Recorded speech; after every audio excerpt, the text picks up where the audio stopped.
Free এডমিশনের ব্যবস্থা পুনর্বহালের দাবিতে আজ উত্তাল হয়ে ওঠে পাথারকান্দি কলেজ চত্বর। কলেজের ছাত্রছাত্রীদের উদ্যোগে আয়োজিত এই বিক্ষোভ কার্যসূচিতে বিভিন্ন কলেজের শিক্ষার্থীরা সংহতি জানিয়ে অংশগ্রহণ করেন। বিক্ষোভকারীর দলটি বিভিন্ন দফা দাবি সম্বলিত হাতে প্লে কার্ড ফেস্টুন নিয়ে কলেজ থেকে মিছিল বের করে জাতীয় সড়ক পরিক্রমা করে। তারপর তারা পাথারকান্দি সার্কেল অফিসে পৌঁছে কর্তৃপক্ষের হাতে স্মারকলিপি তুলে দেয়।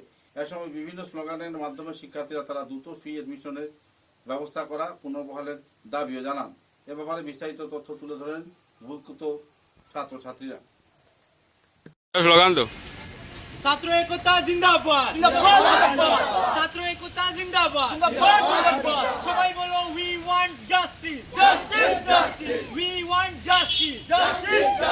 শিক্ষামন্ত্রী तुम शर्म करो, शिक्षामंत्री तुम शर्म करो, शर्म नहीं तो डूब मरो, शिक्षामंत्री तुम शर्म करो, সবাই বলো we want justice, slogan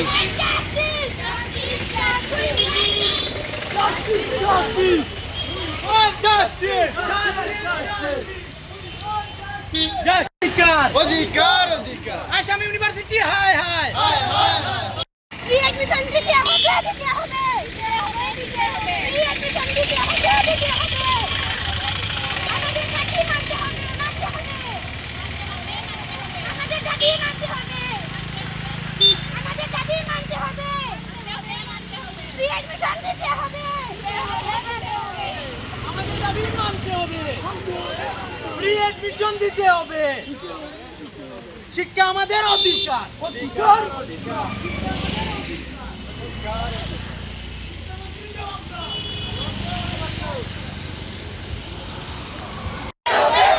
We want justice, we want justice, আমাদের প্রাপ্য লাগিব, আমাদের প্রাপ্য লাগিব, আমাদের প্রাপ্য লাগিব।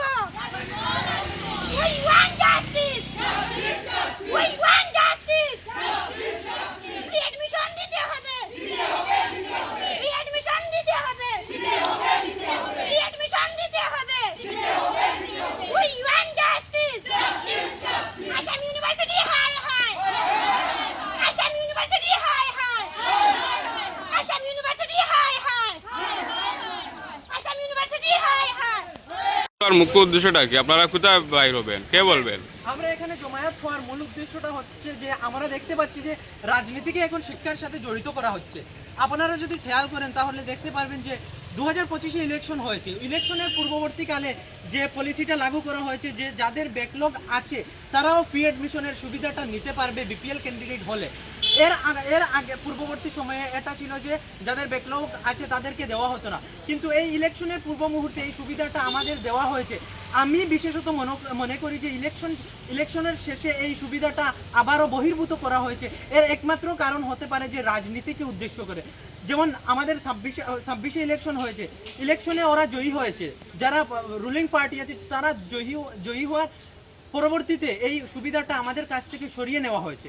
এর একমাত্র কারণ হতে পারে যে শিক্ষার সাথে রাজনীতিকে জড়িত করা হচ্ছে। আপনারা দেখতে পাচ্ছেন যে আমাদের মোস্ট অফ দ্য স্টুডেন্ট যারা তারা বিপিএল ক্যান্ডিডেট থেকে বিলং করে। তাছাড়া আমাদের যদি আমরা ফাইন্যান্সিয়ালি খুব বেশি স্টেবল হতাম তাহলে আমরা বড় বড় ইউনিভার্সিটিতে যেতে পারতাম। আমরা কলেজে অ্যাডমিশন নেওয়ার মূল উদ্দেশ্যটাই হচ্ছে যে আমরা যেন ফ্রিতে শিক্ষা গ্রহণ করতে পারি, আর শিক্ষা গ্রহণ এটা আমাদের অধিকার। এটা আমরা কখনোই মেনে নিতে পারবো না যে সরকার আমাদের এটা থেকে বহির্ভূত করবে বা আমাদের ফ্রি অ্যাডমিশন না দিবে। আর্টিকেল 21-এর আই থিঙ্ক আর্টিকেল 21 আমাদেরকে শিক্ষার অধিকার দিয়েছে, তাহলে আমাদেরকে কেন এটা থেকে বহির্ভূত করা হবে? আমি মনে করি যে ফ্রি অ্যাডমিশন শুধু এটা আমাদের অধিকার, এটা আমাদের দিতেই হবে। আপনাদের এই টিম কোথায় যাবে?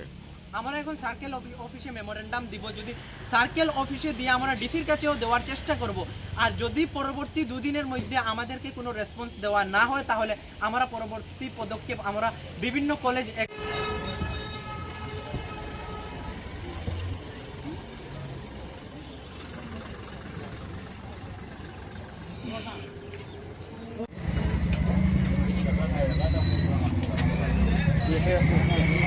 যাও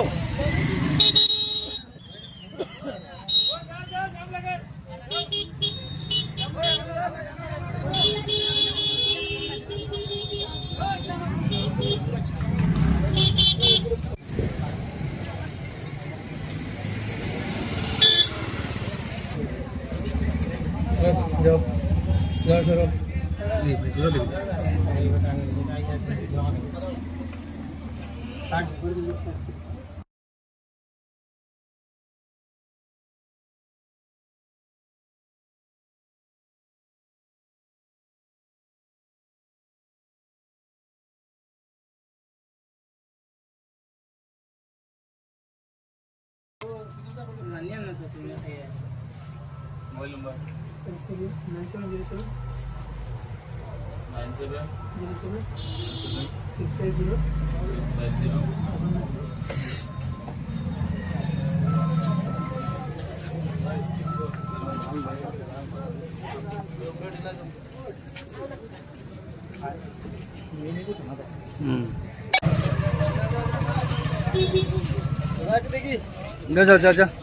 আরে কেটা হইছে ওই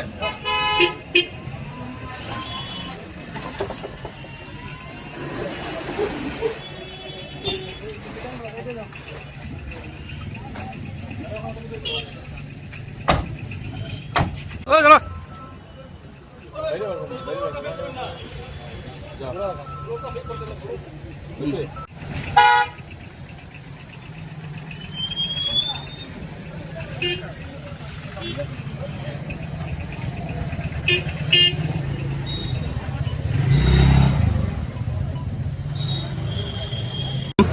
আমার নাম পবন কুমার সিং।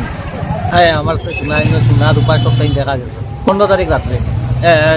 15 তারিখ রাত্রে। হ্যাঁ, তখন আমরা গুয়াহাটি আসলাম। গুয়াহাটি থেকে আওয়ার পরে দেখি ঘরের এই অবস্থা, তখন ইনফর্ম করলাম। হাইলাম যে পুলিশ সুন্দর রেসপন্স দিছে, তারা যে সাকসেস হয়েছে এটাই আমি মানে পুলিশ প্রশাসনকে ধন্যবাদ জানাই। জাস্টিফাই করছি, ঠিক আছে ওটাই।